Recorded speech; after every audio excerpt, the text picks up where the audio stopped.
আসসালামু আলাইকুম, সবাই কেমন আছেন? আলহামদুলিল্লাহ। আজকে আমার ব্রয়লার বাচ্চার 4 দিন রানিং। তো মাশাআল্লাহ 4 দিনে ওদের খুবই সুস্থ আছে এবং ভালো আছে। তো আজকে আমি এই পেপার এবং চট দুটোই তুলে তুষের উপর দিয়ে দেবো। তো 5 দিন আমি এখানে রাখতে চাইতেছি, কিন্তু ওয়েদার এত গরম যে আজকে ব্রোডিং উপরের যে লাইট ব্রোডিংয়ে তাপ দেই ওইটা সরাইয়া আজকে ফ্যান লাগিয়ে দিতে হবে। কারণ মুরগি অনেক হাঁসফাঁস করতেছে এই গরমে। তো আসলে আমি যেটা মনে করতেছি, আমি একটা খামারের ভিডিও দেখেছি, যাদের এখন প্রবলেম হচ্ছে হলো খামারে অতিরিক্ত তাপের কারণে, আবার ব্রোডিংয়ের তাপের কারণে মুরগি কিন্তু এখন নিউমোনিয়া ধরে যাচ্ছে। তো এই নিউমোনিয়া থেকে বাঁচতে কিন্তু দুপুরে অবশ্যই আপনারা যতই 1-2 দিন 3 দিন বয়স হোক, আপনার ব্রোডিংয়ে লাইট বন্ধ করে ওদেরকে পর্যাপ্ত ঠান্ডা বাতাস মানে ফ্যান ব্যবস্থা করে দিতে হবে। আর চতুর্দিকে যদি পর্দার থাকে পর্দাগুলো উঠিয়ে দিতে হবে, যাতে বাইরের আলো বাতাস প্রবেশ করে।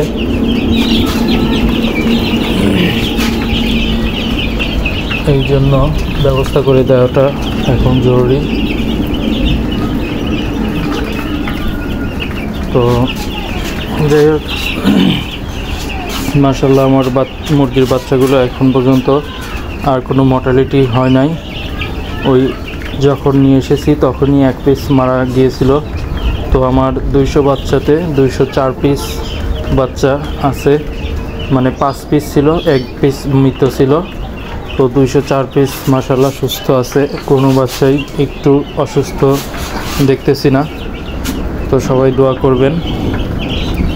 কালকে আমি দেখি এই পাশটায় বালু ফেলে কালকে যদি ছেড়ে দিতে পারি তো কালকেই ছেড়ে দেব বালুতে, না হলে পরশুদিন মানে 6 দিন থেকে ছেড়ে দেওয়ার ইচ্ছা। তো দেখা যাক।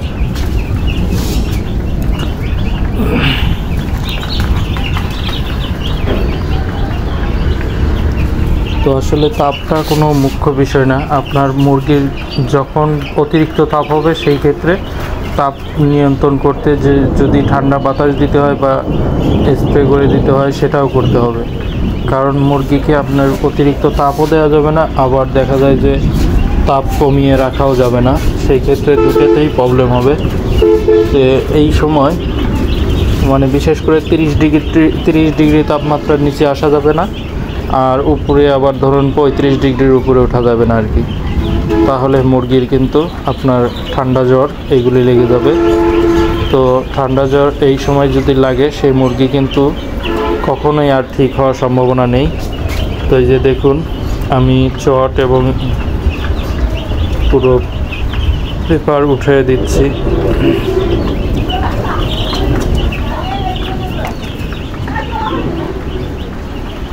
চট এবং পেপার সহকারে পুরো তুলে দিলাম। তুলে দেওয়াতে দেখি এখন মুরগিগুলো কি অবস্থা হয়। আর সকাল 8টা থেকেই মনে হয় যে রোদ্রের তাপ 12টার যে সময়ে যে তাপ হয় এইরকম তাপ আর কি। তো তারপরে এখন আমি যেহেতু বয়সটা বিকেলে দিচ্ছি, তো বিকেলে আসলে তাপ তো নেই, এখন ঝড়ের পূর্বাভাস, মেঘ ডাকতেছে। আপনারা হয়তো বা অডিওতে শুনতে পারতেছেন, মানে ঝড় যেরকম মেঘ ডাকে সেরকম ডাকতেছে আর কি।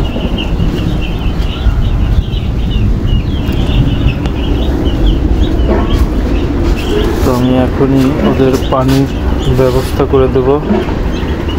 আজকে অ্যামোক্সিসিলিন সিভিভেট এবং মোরা প্লাস, আজকে 3য় দিন। তো আজকের দিন বাদে আবার কালকে থেকে আমি নতুন কোনো মেডিসিন দেব বা সাদা পানি দেই সেটা আপনাদেরকে জানিয়ে দেব। তো আজকে 3 দিন পর্যন্তই আমি ওদেরকে ড্রপলেস অ্যামোক্সিসিলিন সিভিভেট এই দুটা কিন্তু চালাইছি 3 দিন।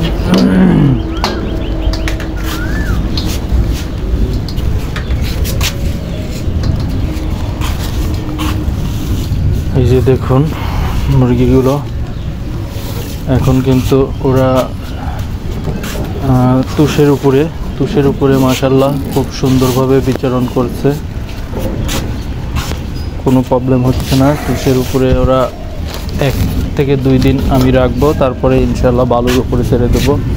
তো বালুর উপরে আবার প্রথমে ছাড়লে বালু একটু ওরা খেয়ে থাকে, তো এই ক্ষেত্রে প্রবলেম হবে না ইনশাআল্লাহ। আমি এর আগেও বালুতে ওদেরকে লালন পালন করেছি, আমি 3 ব্যাচ ব্রয়লার করেছি, তো আমার অভিজ্ঞতা আছে।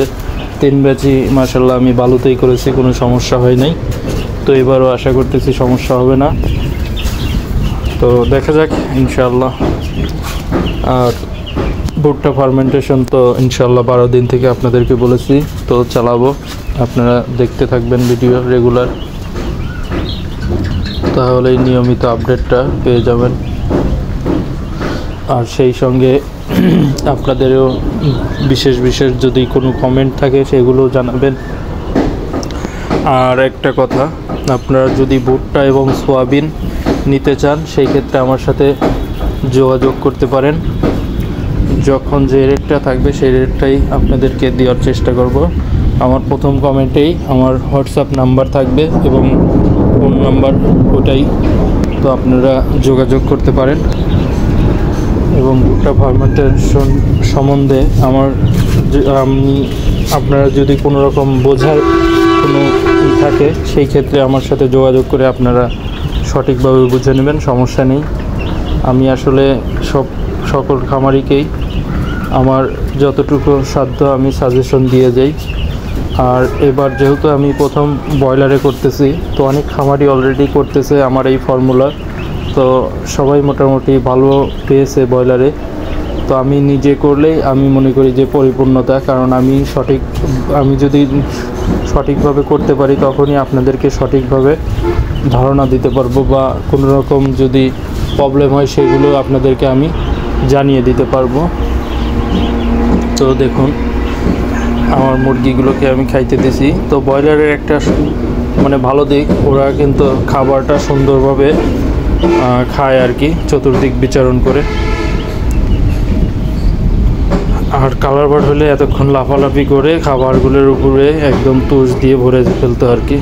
তো যাই হোক, সবাই ভালো থাকবেন। আর ভিডিও বেশি না বড় করি, তো সবাই আমার জন্য দোয়া করবেন, আমি যেন সুন্দরভাবে আপনাদেরকে আবারও ব্রয়লারের নিয়মিত ভিডিওগুলো দিতে পারি এবং সম্বন্ধে আপনাদেরকে জানিয়ে দিতে পারি। তো আসসালামু আলাইকুম।